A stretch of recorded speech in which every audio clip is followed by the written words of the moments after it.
Blackhawks lose in Colorado. 3-1 is the final. Now, the only Blackhawks goal came about midway through the first period on the power play. Connor Bedard, now on a 2-game goal streak out of the Olympic break. He had a snipe off the rush on the power play. I have liked the Blackhawks' new zone entry tactics that they've been trying out. They have a few that they've implemented, one being the double drop back, which I think has been able to get them in the zone a little bit more consistently, where you give Bedard kind of all the space in the world to enter the zone on his own. But in this situation, on this Bedard goal, the Blackhawks use one of their other zone entries where it's kind of just a rush up the ice, all 4 guys, and then the defenseman trails back, but the 4 guys kind of all come up the ice together, and that was kind of what they did in this situation, and it's kind of worked out by design, where Bertuzzi had the puck on the left wall and he was able to go cross ice to Bedard all the way on the right side, and Bedard obviously on his strong side there able to get in his signature shot, and he put it home. He beat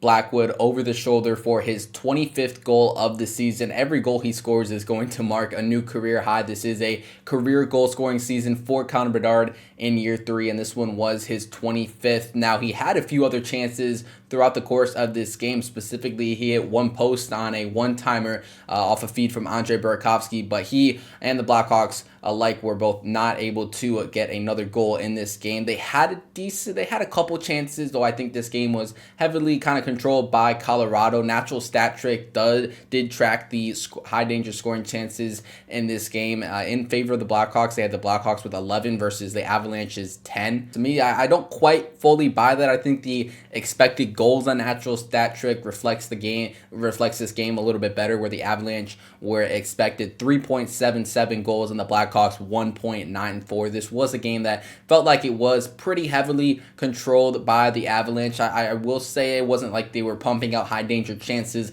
left and right, but in terms of puck possession, in terms of ozone time, and in terms of shots on goal, which the Avalanche led 35-15, this was a game that Colorado controlled. Cale Makar has had the Blackhawks number really throughout his career, if you go all the way back to that signature overtime winner a few years ago. But in this game, he had the 2 of the 3 Avalanche goals, and I think in these teams' first meeting, he scored the only goal of that game as well. So he's been very good. The Blackhawks, however, have shut down Nathan MacKinnon pretty good for the most part, especially at 5-on-5. It really doesn't seem like he's doing normal Nathan MacKinnon things, and that's been a theme in both of these matchups, whether the Blackhawks put out the Bedard line to match up with him or the Dickinson line. Now, MacKinnon did have a couple chances on the power play in this game that he missed, but outside of that, he wasn't generating too much. He did pick up an assist on Cale Makar's empty net goal, but outside of that, the Blackhawks have held him pointless in their 2 matchups this season. One more thing I was looking out for heading into this game was Kevin Korchinski returning to the lineup. Sam Renzel was a late scratch with an illness, so Korchinski slid in. He only played 8.5 minutes though, so we didn't really get a great look at him. I thought he did some good, some bad. He did have one specific play I remember. It was a real nice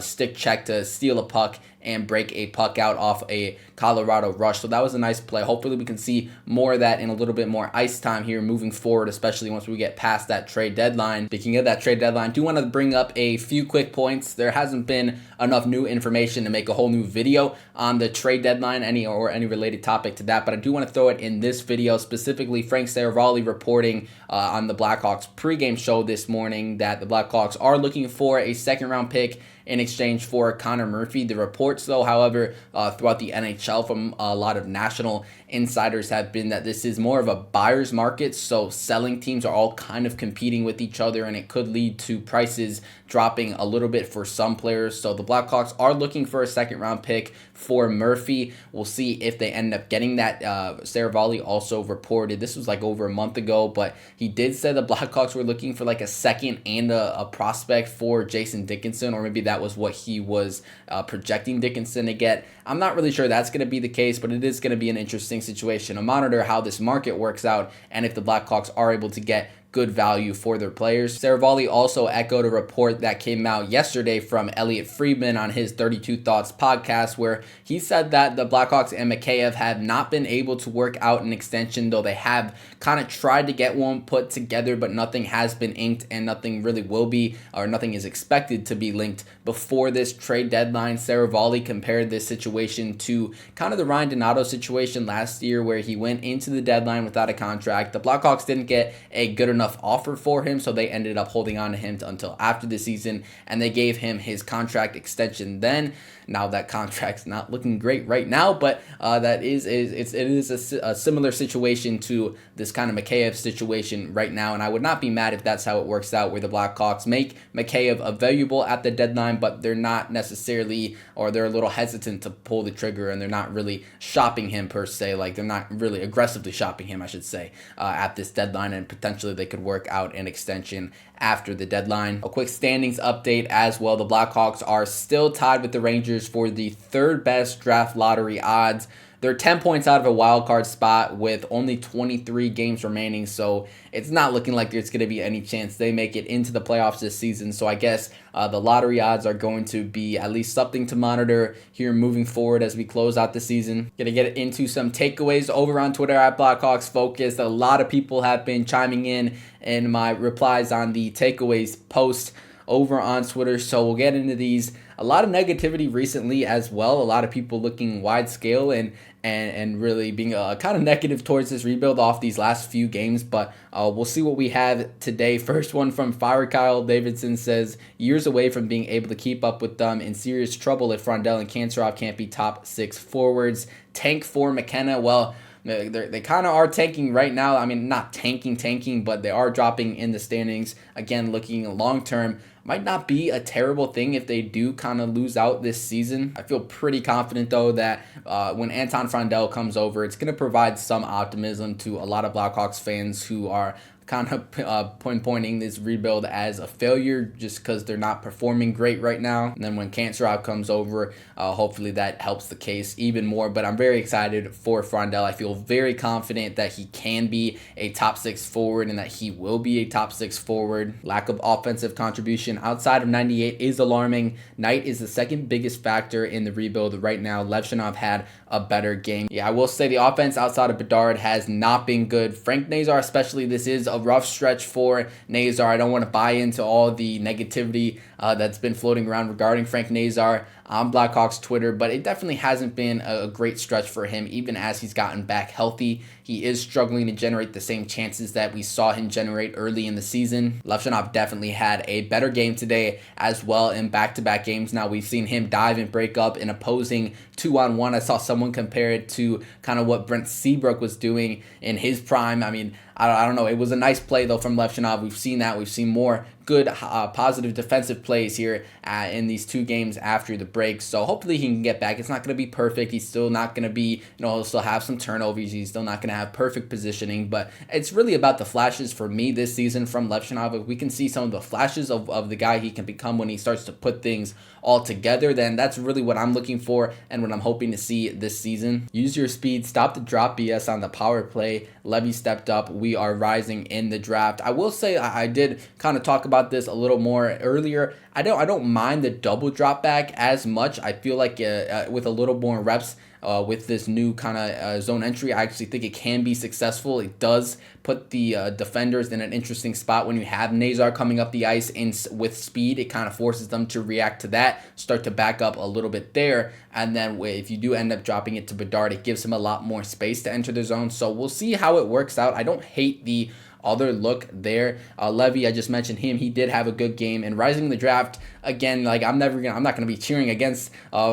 cheering for losses or anything, but it's not the worst case scenario, especially since they're 10 points out of a playoff spot. It's probably not happening. Better game for Levshinov. Bedard is red hot. Knight is doing everything he can. Another good game from Green. Offense is dead. Play Korchinski more to see where he's at. Gotta hope Kanserov and Frondell add some juice to the forward group. Knight has been great. He remains a big positive. Bedard obviously has come out of this break kind of as expected, looking like his form pre-injury. I definitely would like to see Korchinski get a little more ice time. Again, I kind of referenced it earlier. I think it's probably more going to happen after the trade deadline. One of Murphy or Grzelcyk, it feels like, will be gone almost certainly, so that should open the door hopefully for Korchinski to get a little more consistent ice time. I think this is a big stretch for him to prove where he's at. Hung in fairly well with the best team in the league. Yes, finally a positive comment regarding this game. I do think the Blackhawks have played the Avalanche pretty well, and yeah, they did, Avalanche obviously did control play today, but the Blackhawks held their own. They weren't like giving up high danger chances left and right, and they've made this,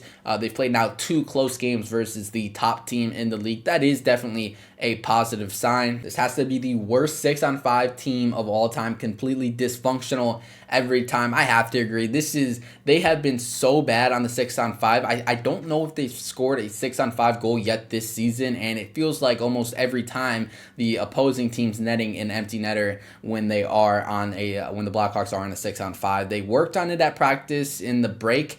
But I think they need a little more practice time before they can get better at it, because it is rough. Hung in well against the best team at this moment, though that probably has more to do with Knight playing out of his mind. Why is Berkey on the top line? I have a few comments regarding Burakovsky, and yeah, his play hasn't quite gotten much better. It's kind of picked up where he left off, which was in a bit of a struggle. I'd definitely be good if there was a bit of a switch up on that top line. I think it is time to drop Burakovsky off. I try not to overreact to just a few games, but this is now dating back to before that break, probably a 15-game sample where Burakovsky has just been struggling and really failing to generate anything. Bedard needs a winger. Burakovsky was not good. Levin Horch looked good. I like Nazar and Moore together. I do hope we get to see a little bit more of Nazar and Moore. That is kind of a fun combo with 2 guys with high speed, and then you throw Tavo on that right wing side where he can kind of play off those 2 speedsters. I actually really like that line. They didn't generate too much tonight, but if you put them together for a few games, I would be interested to see. Blackhawks right back at it tomorrow in Utah. That'll be the next game. That'll be my next video. After that one, I'll see you then.